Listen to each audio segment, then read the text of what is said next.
우리가 이 땅에 살아갈 동안 여러 가지 필요한 것들이 많이 있습니다. 특별히 사업을 하는 사람들에게는 꼭 필요한 것들이 바로 돈이나 사람, 그리고 적절한 타이밍일 것입니다. 사업을 하는 중에 누군가가 조금만 도와주면 될 것 같은데 그런 도움이 없어서 크게 아쉬운 순간들도 많이 있었을 것입니다. 그때 가장 쉽게 도움을 받을 수 있는 사람이 바로 가족이죠. 가족 중에 부모님이 큰 도움이 되기도 합니다. 부모님들은 자식들에게 도움만 된다면 어떤 일도 하시는 분들이기 때문이죠. 오늘 본문에 나오는 이스라엘 백성들에게도 하나님은 바로 부모님과 같은 분이십니다.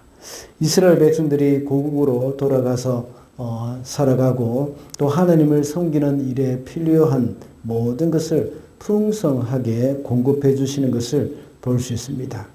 오늘 본문에서는 비록 아닥사스다 왕이 공급하고 있는 것이지만 결국 이 모든 것은 하나님의 손길입니다. 하나님은 당신의 백성이 이 땅에서 필요한 모든 것을 갑자기 하늘에서 뚝 떨어지게 하시거나 또 아무것도 없는 것에서 생겨나게 하시는 것은 아닙니다. 물론 천지를 말씀으로 창조하신 하나님은 그렇게 하실 능력이 얼마든지 있으십니다. 그러나 하나님은 그런 방법을 사용하시기보다는 세상 사람들을 통하여서 하나님의 뜻을 이루어 가시는 경우가 훨씬 더 많습니다. 만약 성도들의 삶이 돈이 필요하다고 해서 갑자기 돈이 뚝딱 생기게 된다면 이 세상의 경제는 마비될 것입니다. 그리고 또 사람이 필요하다고 해서 또 아담을 만들듯이 사람이 생겨나게 한다면 이 또한 사회적인 큰 혼란에 빠지게 될 것입니다. 그러나 하나님은 질서의 하나님이시기 때문에 사회의 질서를 유지하는 차원에서 우리에게 필요한 것들을 공급해 주십니다. 다만 우리가 할 일은 하나님의 우선순위에 맞게 살아가는 그런 삶입니다. 그래서 예수님께서는 마태복음 6장 33절에 너희는 먼저 그의 나라와 그의 의를 구하라. 그리하면 이 모든 것을 너희에게 더하시리라 라고 말씀하셨습니다. 이런 차원에서 볼 때 우리에게 필요한 것은 하나님의 나라를 구하고 하나님의 뜻을 행하는 것입니다. 오늘 본문의 에스라도 역시 하나님의 뜻을 행하는 일에 있어서 모든 필요한 것들을 다 공급받고 있는 것을 볼 수 있습니다. 에스라는 페르시아의 아닥사스다 왕의 지시를 받고 예루살렘으로 돌아가는 일에 필요한 모든 사람과 물질들을 다 공급받고 있습니다. 왕의 지시를 이행하기 위해서 필요한 모든 것을 왕으로부터 공급받고 있는 것이기도 합니다. 그러나 사실은 에스라가 하나님의 일을 행함에 있어서 필요한 것을 하나님이 아닥사스다 왕을 통해서 공급하시는 것이라고 볼 수 있습니다. 오늘 본문 27절과 28절 말씀을 보면 에스라의 찬양이 나옵니다. 에스라는 이 모든 것이 하나님이 하실 일이라고 고백을 하고 있습니다. 하나님이 왕에게 마음을 주셨다 하고 말을 하고 있습니다. 그리고 하나님이 나에게 자비를 베푸셔서 왕과 그 보좌관들과 고관들에게 총애를 받게 하셨다 하고 말하고 있습니다. 그래서 오늘은 하나님이 공급하시는 것이라는 제목으로 말씀을 살펴보도록 하겠습니다. 첫째로 하나님은 인적 자원을 공급하십니다. 13절 말씀입니다. 나의 지시는 다음과 같다. 내가 다스리는 나라에 사는 이스라엘 사람 가운데서 그대와 함께 예루살렘으로 가고자 하는 사람은 제사장이든지 레위 사람이든지 누구든지 가도 좋다. 아닥사스다 왕은 에스라에게 지시를 내려서 예루살렘으로 돌아가게 합니다. 그리고 예루살렘으로 가고자 하는 사람은 누구나 다 데려가게 해줍니다. 제사장이든지 레위 사람이든지 누구든지 가도 좋다고 말을 합니다. 이렇게 에스라 일행을 보내는 사람은 아닥사스다 왕을 비롯하여서 7명의 이 보좌관들이라고 말하고 있습니다. 여기서 말하는 7명의 보좌관들은 아닥사스다의 가장 믿을 만한 좋은 자들을 가리키는 것이죠. 이 사람들은 에스더서 1장 14절에도 나오는 사람들입니다. 이런 종류의 사람들이라는 것이죠. 7명의 그런 보좌관들을 이야기하는 겁니다.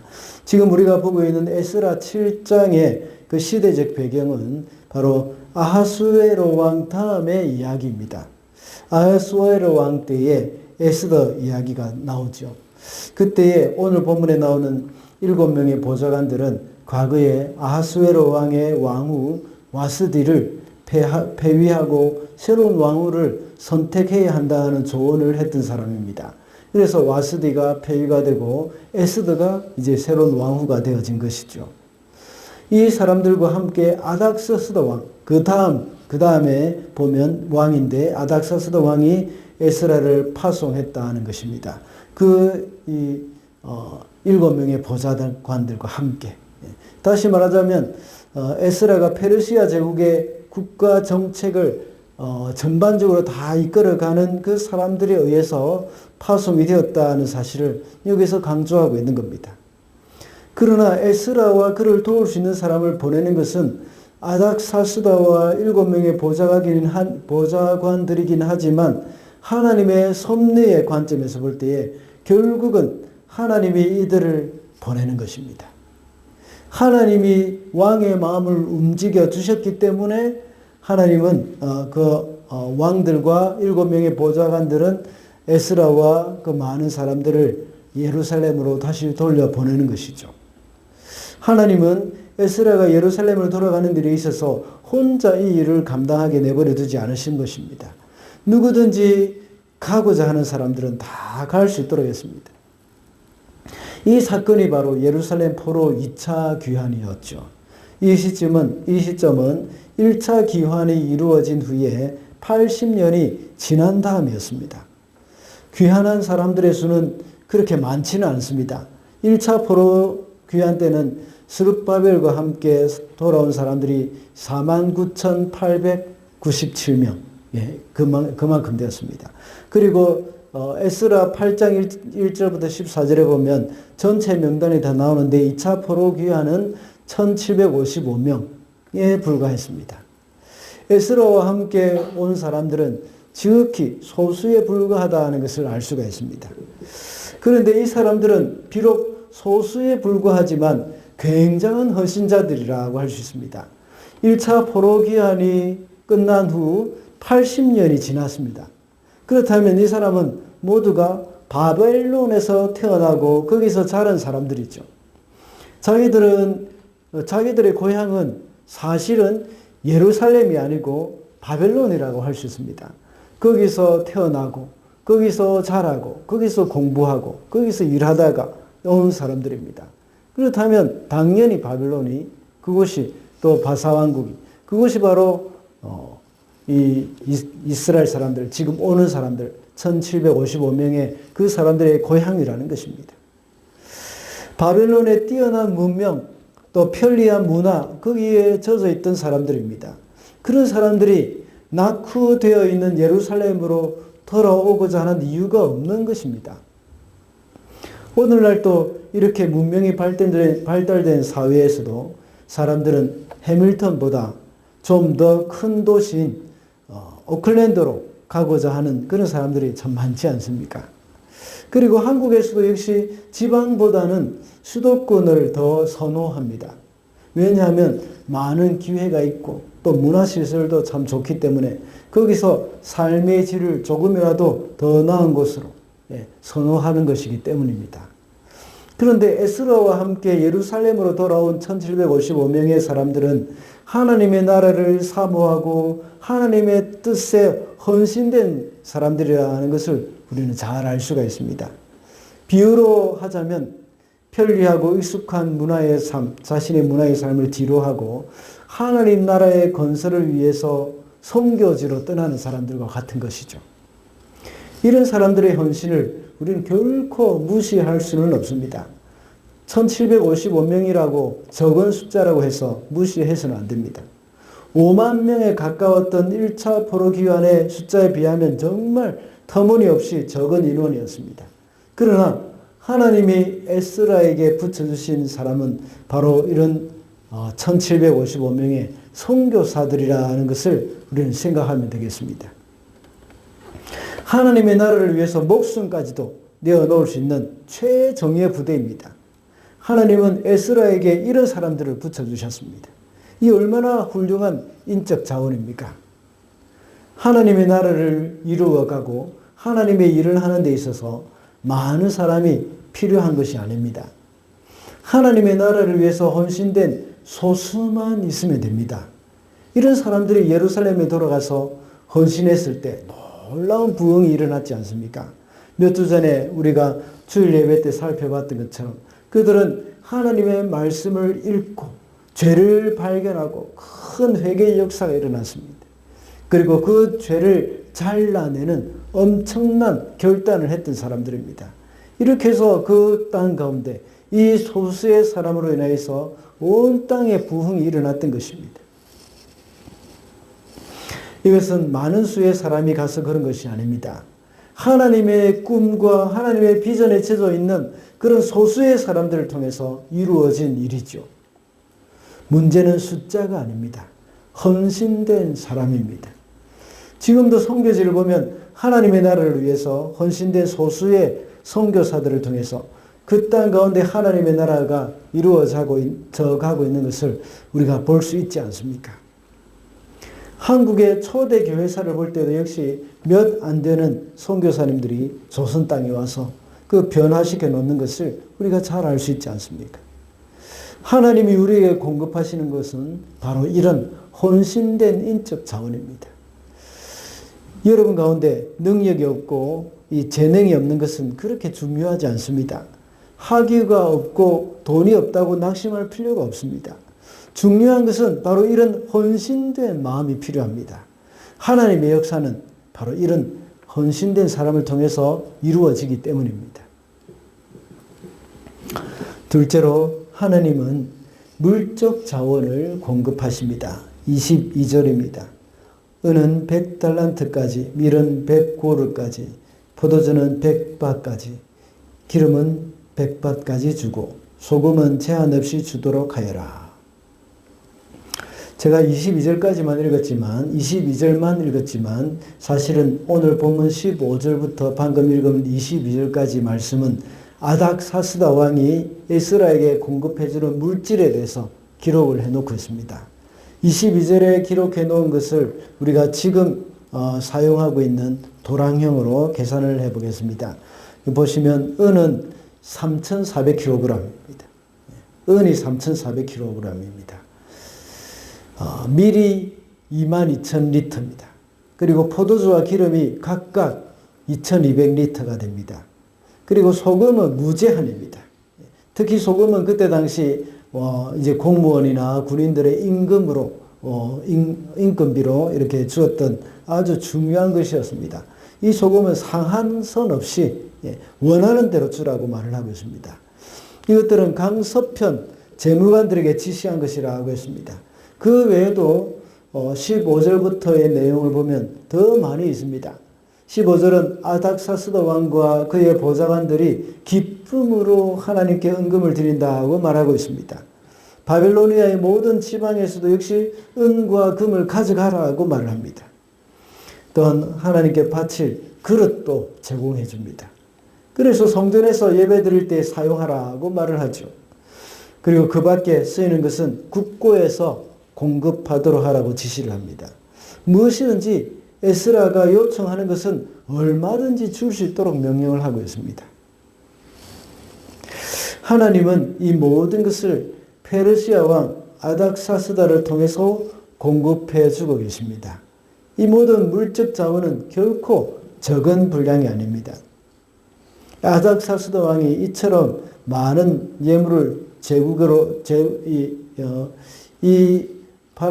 페르시아 제국의 보잘것없는 소수민족, 그 포로 귀환 자들에게 주도록 지시했다 하는 이것은 정말 보통 일이 아닙니다. 우리가 쉽게 납득을 할 수 있는 그런 일들이 아니죠. 이것은 다만 하나님의 주권적인 개입으로밖에 설명할 수가 없는 것입니다. 앞에 말씀드린 바와 같이 하나님이 아닥사스다 왕을 감동시키셔서 이스라엘 백성들이 필요를 다 이제 채워주신 것입니다. 학개서 2장 8절에 보면 은도 하나님의 것이요 금도 하나님의 것이라고 했습니다. 이것을 하나님이 아닥사스다 왕에게 맡겨놓으신 것이죠. 그래서 그것을 가지고 있다가 하나님의 백성들이 필요를 할 때 사용하게 만드셨습니다. 이스라엘 백성들이 하나님의 뜻을 이루기 위해서 준비해 놓으셨다가 그 일을 위해서 이제 공급해 주신 것입니다. 하나님은 모든 물질을 우리에게 주실 수도 있고 또 다 가져가실 수도 있습니다. 우리가 하나님의 뜻을 이루며 살아갈 때에 하나님은 우리에게 이런 것들을 공급해 주시는 것입니다. 바벨론 제국, 그러니까 페르시아가 바벨론을 이제 멸망시키기 전에 바벨론은 예루살렘을 멸망시키고 다 끌어모아 왔죠. 그리고 그 자기들이 바벨론이 식민지로 지배하고 있는 그 모든 백성들과 또 재물들, 금과 은 이런 것들을 다 끌어모아 왔습니다. 하나님은 그 바벨론을 멸망시키시고 아닥사스다 왕과 같은 그런 사람을 통해서 그 돈을 풀어놓게 하십니다. 그래서 하나님의 나라를 위해서 쓰일 수 있도록 하시는 겁니다. 이것이 하나님의 방법입니다. 우리는 바벨론과 같이 나만 잘 먹고 잘 살기 위해서 돈을 끌어모으고 욕심을 부리며 살아가서는 안 됩니다. 그렇게 살아간다면 하나님은 우리에게 아닥사스다 왕 같은 그런 사람을 붙여주실 것입니다. 그래서 욕심으로 모은 그 돈을 강제로라도 하나님의 나라를 위해서 사용하도록 하실 때가 있을 것입니다.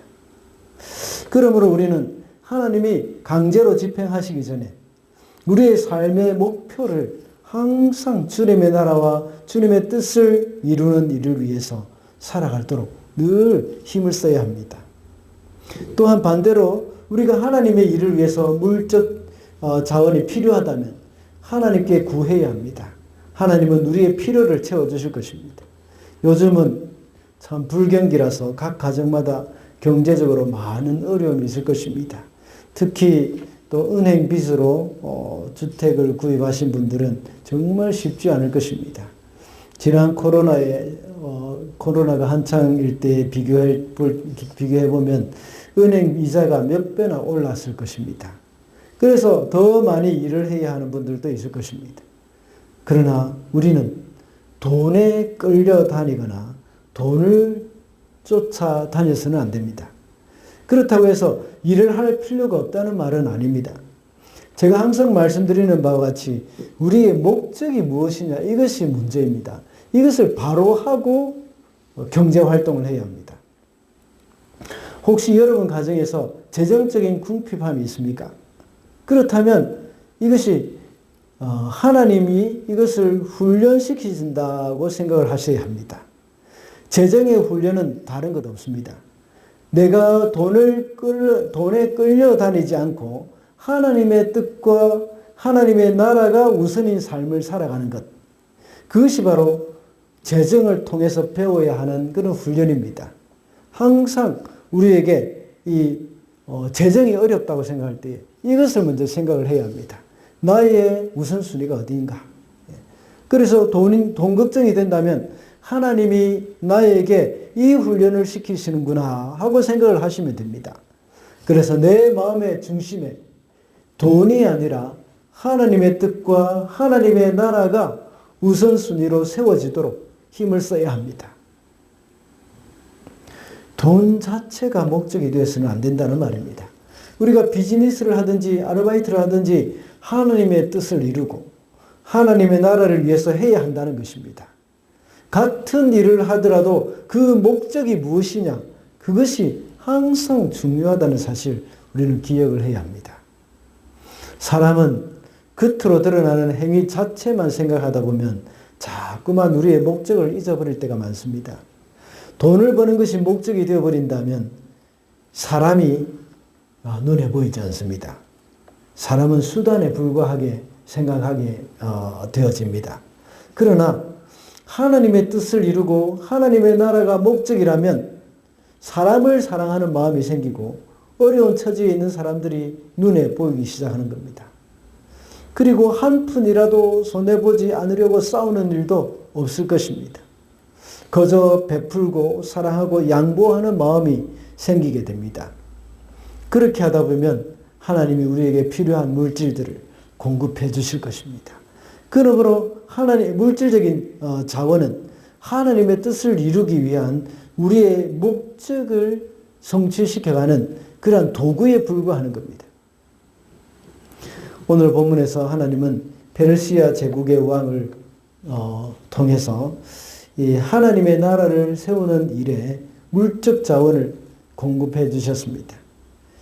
만약 우리가 주님의 일에 주님의 일을 함에 있어서 부족함이 있다고 여기신다면 한 나라가 아니라 한 제국이 아니라 전 세계와 우주를 동원해서라도 우리의 필요를 아낌없이 공급해 주시는 그 하나님이라는 사실 우리는 잊어서는 안 되겠습니다. 그렇기 때문에 우리는 돈을 쫓아가는 삶을 사는 것이 아니라 하나님의 뜻을 쫓아가는 삶이 되어야 합니다. 그렇게 할 때에 하나님은 우리에게 물적 자원을 아낌없이 공급해 주실 것입니다. 마지막으로 하나님은 지혜를 공급해 주십니다. 25절입니다. 또 그대 에스라는 그대가 섬기는 하나님이 그대에게 주신 지혜를 따라 그대가 섬기는 하나님의 율법을 잘 아는 사람들 가운데서 법관들과 판사들을 뽑아 세워 유브라테스강 서쪽에 있는 모든 백성의 재판을 맡아보게 하여라. 율법을 잘 알지 못하는 사람들은 그대들이 가르쳐라. 아닥사스다 왕은 하나님이 에스라에게 지혜를 주셨다는 것을 알고 있었습니다. 그 에스라가 가지고 있는 그 지혜가 바로 하나님이 주신 것이라는 것을 알고 있었다는 것이죠. 그래서 25절에서 그대가 섬기는 하나님이 그대에게 주신 지혜를 따라 라고 말을 하고 있습니다. 에스라에게는 하나님이 주신 지혜가 있었습니다. 하나님 나라의 건설을 위해서 가장 필요한 것이 바로 이 지혜입니다. 물론 인적 자원도 필요하고 물적 자원도 필요합니다. 그러나 이 모든 것이 아무리 풍부하다고 해도 지혜가 없으면 아무 소용이 없습니다. 아무리 풍부한 인적 자원이 있다고 하더라도 그 인적 자원을 활용할 수 있는 지혜가 없다면 무용지물입니다. 사람들은 모두가 제각기 자기의 주장으로 사회는 혼란스러워질 수도 있습니다. 그 인적 자원을 적재적소에 어떻게 활용할 것인가, 이것은 바로 하나님의 지혜가 필요한 것입니다. 우리가 잘 아는 도요토미 히데요시가 일본을 통일하는 위해 그 막강한 군사력이 있었습니다. 그 군사력이 있어도 어떻게 사용해야 할지 몰랐습니다. 그래서 결국은 조선을 침략하고 임진왜란이 일어났던 것 아닙니까? 그래서 조선과 명 그리고 일본 동북아시아에 엄청난 희생이 일어났던 것이죠. 그러나 반면에 세종대왕은 참 지혜가 있었기 때문에 조선의 많은 인적 자원을 참 잘 활용했습니다. 그래서 비록 노비에 불과했지만 장영실과 같은 그런 사람을 등용해서 조선의 과학 문명을 발전시켰지 않습니까? 그리고 집현전을 설립해가지고 거기서 학문을 연구하게 하고 백성들을 유익하게 했습니다. 그러므로 지혜가 있어야 인적 자원도 잘 활용을 할 수 있게 됩니다. 물적 자원도 마찬가지죠. 아무리 돈이 많고 많은 지하 자원이 있어도 지혜가 없으면 그 돈은 오히려 그에게 해로운 것이 됩니다. 각 나라를 보면 넓은 땅을 소유한 나라가 지하 자원도 참 많지 않습니까? 그런 지하 자원을 잘 활용하는 나라가 참 많이 부강해지고 있습니다. 미국이나 호주를 보시기 바랍니다. 그 넓은 땅에 있는 지하 자원들은 그 지하 자원들을 아주 잘 활용하고 있지 않습니까? 미국은 석유가 참 많이 매장되어 있지만 그것을 적극적으로 개발하지 않고 있습니다. 왜냐하면 중동에서 석유가 많이 나오고 있기 때문입니다. 중동에서 서로 그 국가들이 단합해가지고 또 이 석유값을 지나치게 올리거나 또 지나치게 내릴 경우에도 자신의 나라에 있는 그 석유를 잘 활용해가지고 거기에 휘둘리지 않고 있는 나라, 바로 미국이지 않습니까? 그래서 중동 국가들이 석유를 많이 생산하지 않아서 또 이제 가격이 확 올라가면 자국의 석유를 통해서 그것을 또 스스로 조정도 할 수 있습니다. 이 중동에서 석유를 또 반대로 많이 생산하면 자국의 석유를 또 줄이기도 합니다. 아주 지혜로운 방법이죠. 예를 들자면 이렇다는 것입니다. 그러나 반대로 반대로 파푸아 뉴기니 같은 경우에는 지하 자원이 굉장히 많습니다. 그러나 그것을 지혜롭게 개발하지 못하고 있습니다. 그저 사리사욕을 위해서 뇌물을 받고 개발을 허락하는, 그렇게 검증되지 않은 기업체 이런 데에서 개발을 할 수 있도록 허락하는 그런 경우도 많습니다. 또한 충분히 좋은 조건에서 믿을 만한 기업에서 진출하려고 해도 뇌물이 없으니까 개발을 유치해 주지도 않습니다. 그래서 어떤 업체는 막 해보다가 그냥 돌아가 버리는 경우도 많이 있습니다. 돈도 역시 아무리 많아도 그 돈을 지혜롭게 사용하지 못하면 오히려 해가 됩니다. 자주 우리가 뉴스에 나오는 일이 있지 않습니까? 로또를 통해서 하루아침에 부자가 된 사람 치고 행복하게 잘 살았던 사람은 거의 없습니다. 오히려 그 돈으로 인해서 패가망신하는 사람들이 거의 대부분이죠. 왜냐하면 돈을 잘 사용할 수 있는 지혜가 없기 때문입니다. 지식과 지혜는 다릅니다. 요즘 사회는 지식 정보 시대라고 하지 않습니까? 하루에도 엄청난 지식과 정보가 쏟아져 나옵니다. 그러나 이 지식과 정보도 역시 잘 활용해야만 우리에게 유익합니다. 그것을 잘 활용할 수 있는 것도 역시 지혜이죠. 지혜가 없다면 이런 지식과 정보는 우리를 망하게 만드는 겁니다. 인터넷에 쏟아져 나오는 수없이 많은 지식과 정보는 우리를 편리하게도 해주지만 이것이 많은 부분에 있어서 범죄에 악용되고 있습니다. 사기꾼이나 범죄자들 중에서 똑똑한 사람들 얼마나 많습니까? 이런 사람들이 그 많은 지식과 정보를 범죄의 도구로 사용하고 있습니다. 한국 사회의 부모님들은 이 나라 전 세계 어느 나라에서도 따라오지 못할 정도로 교육열이 높지 않습니까? 그래서 똑똑한 사람들을 많이 배출했습니다. 그러나 그들은 지혜를 별로 배우지 못한 것 같습니다. 그래서 불행한 자녀들이 얼마나 많이 더 있습니까? 지혜는 이런 것들을 유익하게 사용함으로써 자신은 물론 온 인류를 유익하게 해줍니다. 하나님께서는 에스라에게 이런 지혜를 주셨습니다. 지혜는 하나님이 주신 것입니다. 왜냐하면 하나님을 경외하는 것이 바로 지혜의 근본이기 때문입니다.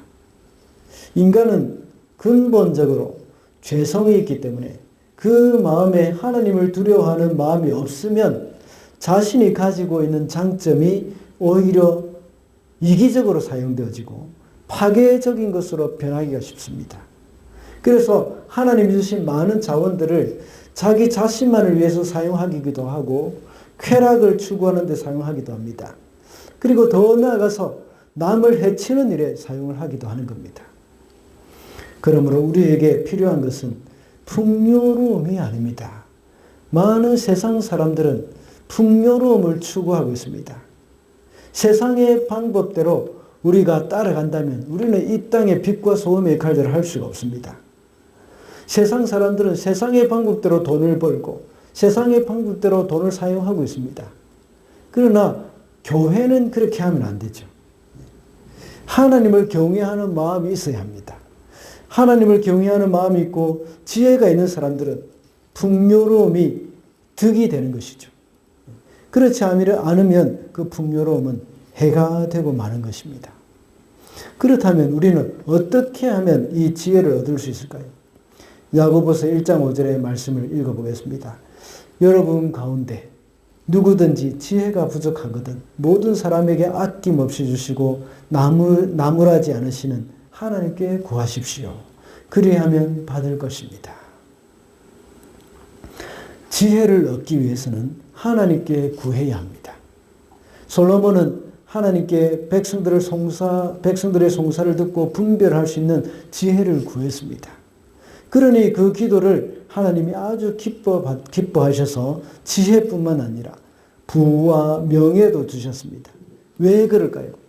그 부와 명예를 잘 활용할 수 있는 지혜를 이미 주셨기 때문입니다. 만약 솔로몬이 지혜가 없이 부와 명예만 있었다면 그 부와 명예는 하나님의 복이라기보다는 저주가 되었을 것입니다. 하나님께 지혜를 구했기 때문에 하나님은 솔로몬에게 지혜와 함께 부와 명예도 주셨던 것입니다. 그러므로 우리는 하나님께 지혜를 달라고 기도를 해야 합니다. 하나님은 지혜를 구하는 자들에게 아낌없이 주시고 나무라지 않으시면서 주신다고 했습니다. 하나님께 기도할 때 우리는 지혜를 얻을 수 있다는 것을 우리는 기억해야겠습니다. 말씀을 맺겠습니다. 오늘은 하나님이 공급하시는 것이라는 제목으로 말씀을 살펴봤습니다. 하나님은 우리에게 인적 자원을 공급해 주시고 물적 자원을 공급해 주신다고 했습니다.